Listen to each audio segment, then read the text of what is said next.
Hello అండి, నేను అరుణానందగిరి. పక్షులు వచ్చినాయి చూద్దామని నేనైతే వచ్చిన. పొద్దున్నే పక్షులు ఎంత అల్లరి చేస్తాయో.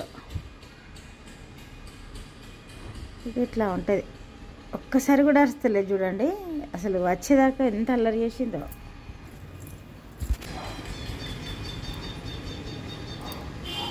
ఒకటే పిట్ట, ఇప్పుడు ఇంకో రకం అంటుంది.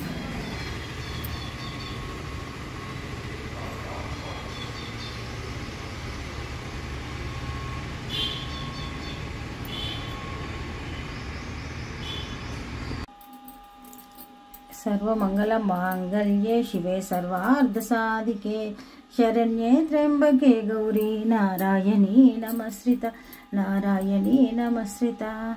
ఇక ఇప్పుడే మన పూజ సంపూర్ణమైంది, బయటకు వెళ్దాం. మరి నేను అరుణానందగిరి. ఈరోజు మరి మన బ్రేక్ఫాస్ట్ పోహ చేస్తున్నా. రోజు ఒకటి ఇవ్వాల్సిందే, ఒక పాలని పోహ చేస్తున్నా. ఇక ఎప్పుడు ఏదో ఒకటి చేయాల్సిందే.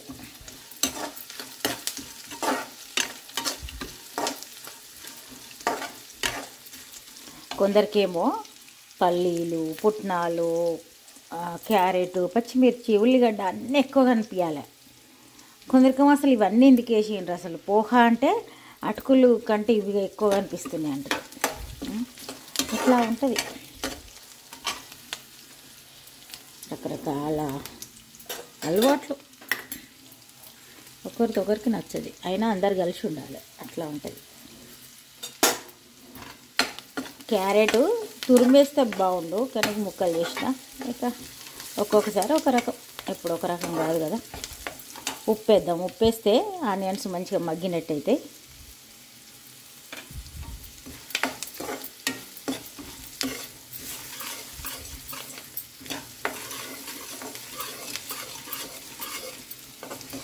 ఇక రేపు దోశ చేయాలి. ఇట్లా ఉంటుంది, సర్కిల్ తిరిగినట్టు తిరగాల్సిందే. కాకపోతే మైసూర్ బోండా చేయాలన్నప్పుడు కొంచెం మైదా కదా అని ఆలోచిస్తా. ఇక మిగిలిన దోశ ఇవన్నీ ఉంటూనే ఉంటాయి.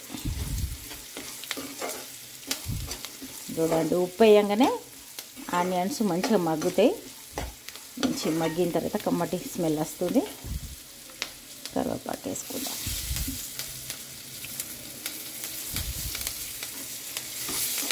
కారంగా ఉంటేనే తినగలుగుతాం. కొంచెం బాగా మరీ కారం అంటే పచ్చిమిర్చితోటే ఇలా కారం వచ్చేది మనకు. ఓన్లీ పచ్చిమిర్చి ఉంది, ఉప్పు ఉంది, దాంతో మనకి పోహ మంచి కారకారంగా తయారవుతుంది. కడిగి పెట్టిన అటుకులు వేద్దాం. అయితే ఈ అటుకులు కూడా చాలా రకాలు వస్తున్నాయి. ఇదేమో మనం మోర్లో తీసుకొచ్చినాం ప్యాకెట్. అట్లా కాకుండా కుళ్ళయి ఉంటాయి కదా, అవి ఇంకా మంచిగా ఉంటున్నాయి. కుళ్ళయి తెచ్చుకున్నదే బెటరు. మనం అన్ని సామాన్లు అందులో తీసుకున్నామని ఇది కూడా అందులో తీసుకున్నాడు అయింది. నా ఉద్దేశం అయితే కుళ్ళయే బెస్ట్. కలుపుతాం మంచిగా. మన పోహ రెడీ అయిపోయింది. ఇక సర్వ్ చేసుకుందాం. ఈ అటుకులతోటే పోహ అనేది డిఫరెంట్గా ఉంటుంది. కొన్ని అటుకులు ముద్దలాగా అవుతాయి వెంటనే, కొన్ని వెంటనే పొడి పొడిగా అవుతాయి. అది ఇక ఎవరికి ఎట్లా నచ్చితే అట్లా బాగుంటుంది.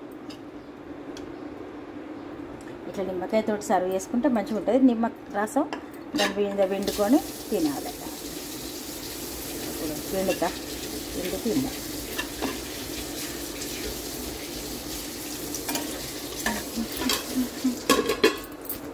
తీసుకో ప్లేట్.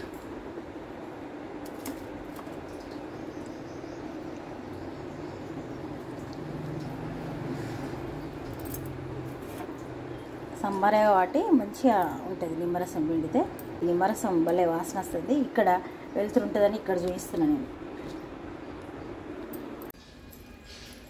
అండి, ఇది ఒకటి వచ్చింది పక్షి. ఇంకా ఆహారం ఉంది రండి అని పిలుస్తుంది. పోహ కొన్ని ఉంటే అక్కడ పెట్టిన పోహ కూడా తింటుండే. అంటే మనం జనరల్గా స్వీటే తింటే అనుకుంటాం, కానీ తడిపిన అటుకులు, పల్లీలు, పుట్నాలు ఉంటాయి కదా, అవి కూడా తింటున్నాయి. సరే ఇక అన్నీ తింటున్నాయి.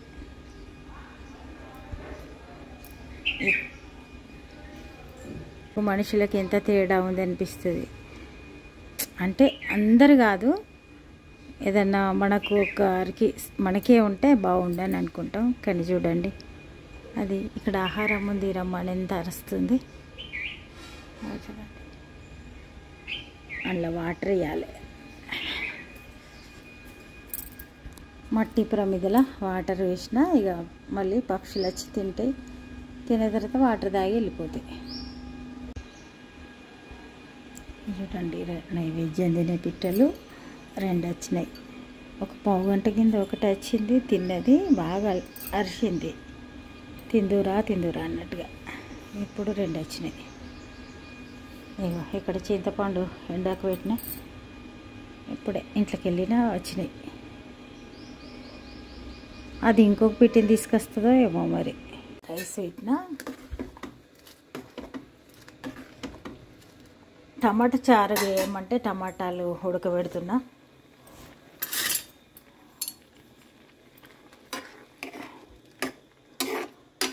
అయితే క్యాబేజీ చట్నీ చేసిన కదా, మంచిగా ఉంది క్యాబేజీ చట్నీ. ఇక అమ్మవారికి ఇవ్వాల టమాటా చారు తినాలనిపించిందట, టమాటా చారు ఏమంటే వేస్తున్నా. టమాటాలు ఉడికిన తర్వాత వెల్లుల్లిపాయలు జీలకర్ర వేసి మిక్సీ జార్లు వేసి అప్పుడు మళ్ళీ మసాలా పెట్టి పోపు వేసుకోవాలి. చేద్దాం. కింద వాటర్ ఉన్నాయి తాగడానికి.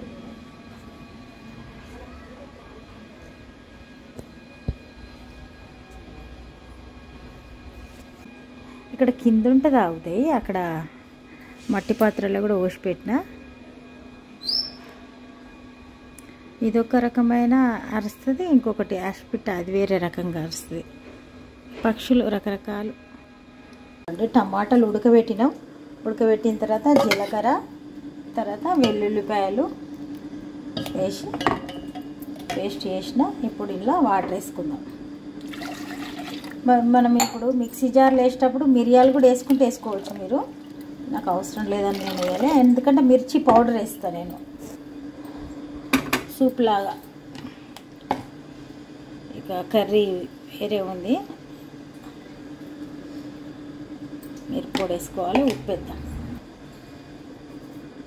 మిరప్పొడి ఉప్పు వేసినాం కదా. ఇక ఇప్పుడు దీనిలో మళ్ళీ మసిలిన తర్వాత పోపు వేయాలి. ఆ లోపల ఇగో జీలకర్ర వెల్లుల్లిపాయలు వేసినాం ఎక్కువ. ఇక చూడండి, ఈ పచ్చిమిర్చి ఉల్లిగడ్డ కొత్తిమీర ఇవన్నీ వేయాలి, మసాలా పెట్టాలి. ఇప్పుడు ఒక 10 మినిట్స్ మసులుతుంది. మసిలిన తర్వాత మనం పోపు వేసుకుంటే సరిపోతుంది టమాటా చారు. అయితే ఎక్కువ నాన్ వెజ్ తోటి లేకుంటే డీప్ ఫ్రైలు ఎక్కువ తిన్న తర్వాత ఇట్లా లిక్విడ్ తోటి తినాలని ఇది చేయమన్నారు, ఇది చేస్తున్నా నేను. చూడండి, మన టమాటా చారులా పోపు వేస్తున్నా, కానీ చూపించడే వీలు కాలేదు. ఇక అన్ని పనుల ఒత్తిడి వల్ల ఒకటి చేస్తూనే ఉన్నామని.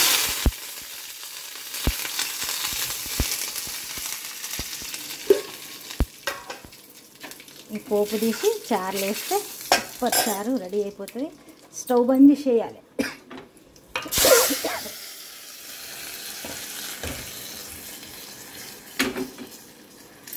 చూడండి, టమాటా చారు రెడీ అయిపోయింది.